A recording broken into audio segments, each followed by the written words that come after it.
Nick O'Neill of Fortuna Found here, and I wanted to do something a little bit different today.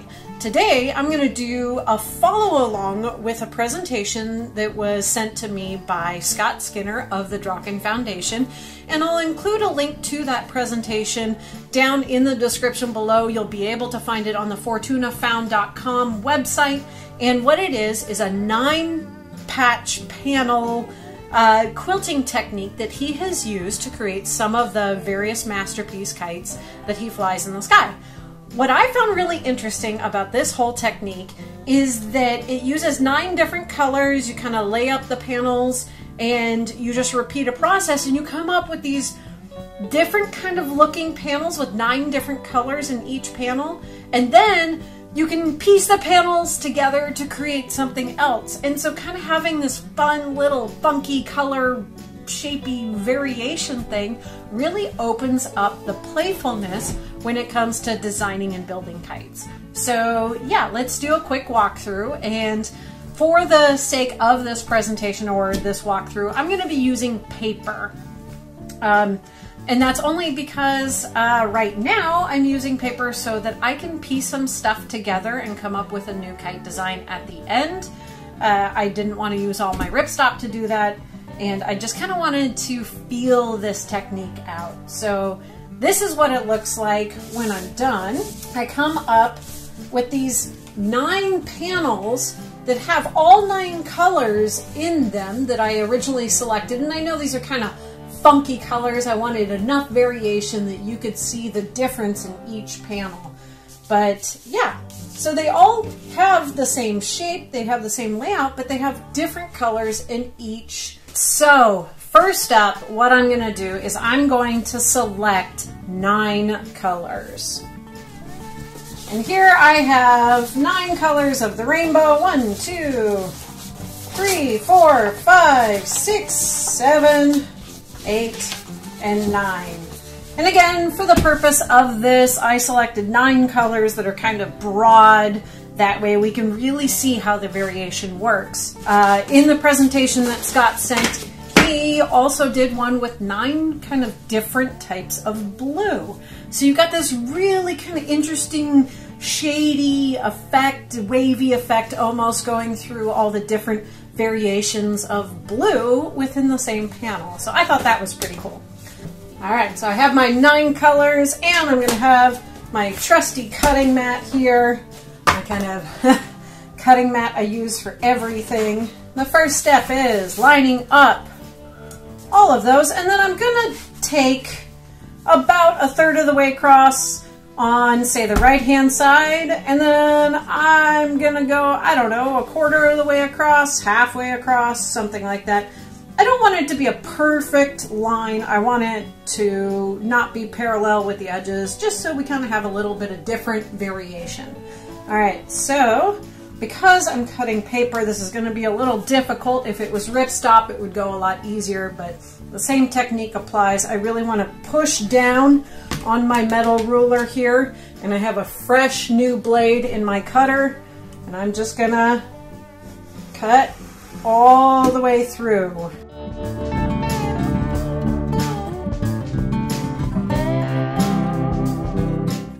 All right, so it looks like I got through all 9 layers. I'm going to set my tools to the side here. So there we did step 2, and step 2 was making the cut.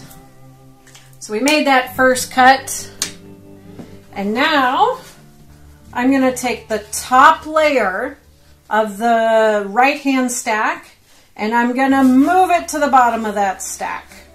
So see, now I have a different color lined up with each color. All right, so we have the first cut and the first panel is sewn. And if I look at each one of them, it's a different color on both sides. So I have 2 colors in each panel now. So I'm going to line them up again, and you notice it's starting to get a little bit wibbly on the sides. And you know what?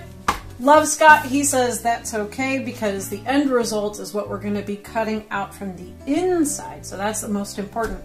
But we do want to try and keep everything as lined up as possible. So our next step, after we've sewn it together, that's step 3. Sew it together. And you know what? I am going to change up how I'm doing those steps. I'm going to start writing the steps before I do it. All right, so step 4, our next step. I'm going to rotate this whole thing 180 degrees. So the new panel is over here and the original panel, the big side, is over on my right. And that's because I'm right-handed and I cut to the right. So we're going to rotate 180 and cut again. So let's get that lined up. And you know what? I like how that line is going. I don't want it to be exactly the same or parallel. Let's make it kind of like that. I think that looks good. So again, I'm going to apply pressure down on top of my metal ruler and then cut away.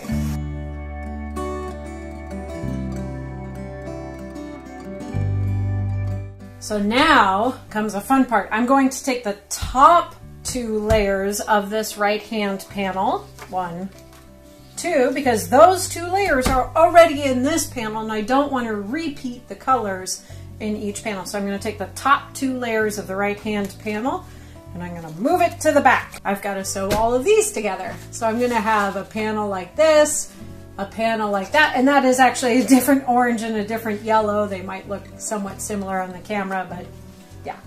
All right, let's go sew these together and get some panels going. I have sewn all my panels together. Each one right now has 3 different colors on it.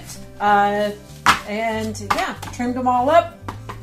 I'm gonna line everything up and I'm gonna move on to step 5.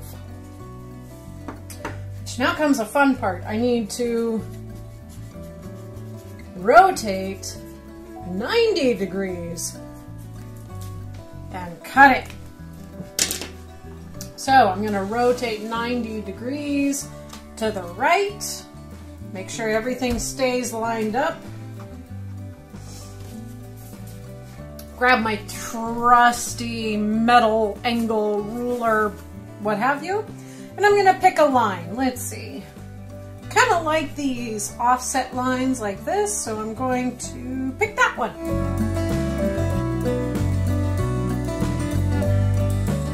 So, just like before, I have my original stack side and then I have my small stack side. So now though, I need to take the top 3 layers, 1, 2, and 3, and move those to the back of my right-hand stack. So now when I look at this, if I were to pull these panels apart so you could see, you see that I have now 6 different colors per each stack.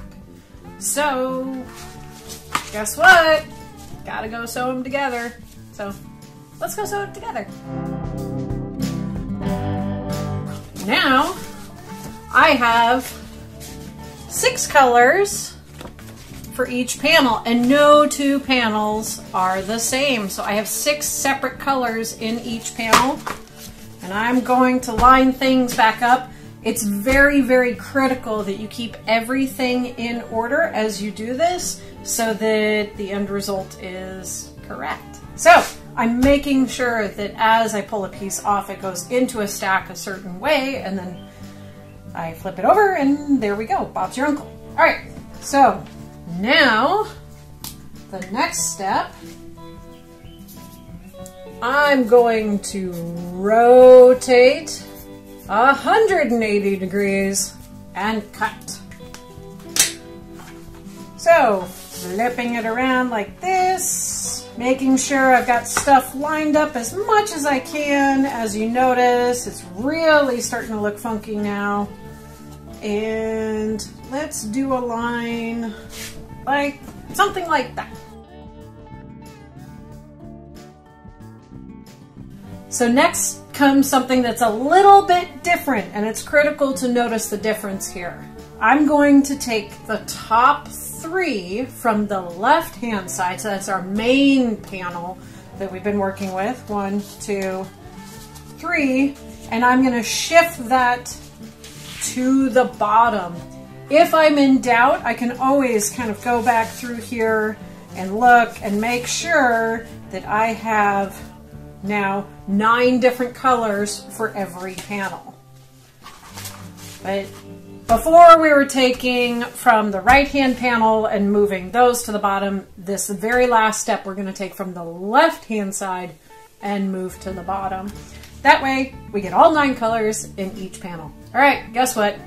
Gotta go sew. All right, so look at that. I have my 9 panels with 9 different colors in each panel, and each panel is slightly different because of the color layout. But yeah, this is what we were working towards. All right, so now I get to be creative, and you can do kind of whatever you want. You can cut out various shapes out of each thing and see how you can piece it together. Maybe you're wanting to make a tail, maybe you want to stack it together, maybe you want to, I don't know what you want to do. But that is the idea right there. So we can play with it, we can shift, maybe we throw some sideways ones in there. And I don't like having the same color touching the same color, so shift some of these around. Ooh, look at that. Like, I've inadvertently created a little star pattern, so that could be interesting to, like, if I made a kite out of this right here. Let's see, can we kind of mess around with this idea right there? Nope, that's wrong color to wrong color, so we'll go like that. And there for good measure. So you see, you can kind of get this like fun patchworky playing, and then lay whatever template you want over this and create a kite out of it, and you've come up with something that would take you hours to figure out all the patchworky stuff on it. But yeah, so big thanks to Scott Skinner for helping or sending along this little project. I'm looking forward to figuring out and making a kite out of it. I don't know what I'm going to make out of it. I kind of have to sit down and think what colors will work for me. And yeah, so try it out, see what you think, build one, and share it.